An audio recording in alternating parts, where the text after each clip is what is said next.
Now, it's getting more expensive to fly these days. Spirit Airlines rolled out new fees for carry-on bags over the weekend, and those fees are in addition to the ones you'll pay for checked baggage. Unless you're traveling really light, many airlines, like Spirit, add a baggage surcharge to each direction. But consumer reporter John Matarese shows us some ways to avoid those fees so you don't waste your money.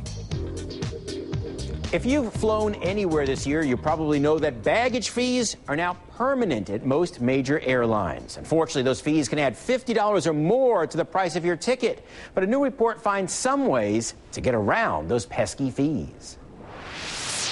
Are you proud of yourself for the cheap airfare you found? Well, if you're checking bags, it may not be so cheap. Brian Renade recently paid $25 to check his bag. It doesn't really make me that happy, especially since everyone's got to, carry on bags and everything like that. Ashley Parks doubled up on suitcases to avoid the fee. I did have to pack mine and my daughter's stuff in one single suitcase, which for a girl, that's really hard to do.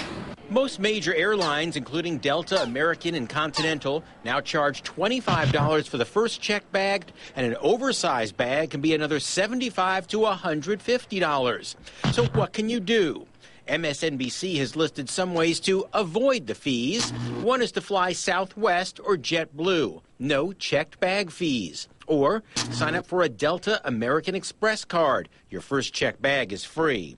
Also, become an elite frequent flyer if you can. Finally, ship a bag in advance by UPS. It sounds crazy, but the UPS store's Kevin Wetherington last Christmas showed me how shipping a bag is roughly the same cost as checking it. You can actually send the packages less expensive through the UPS store. And if the bag weighs more than 50 pounds, shipping can be much cheaper.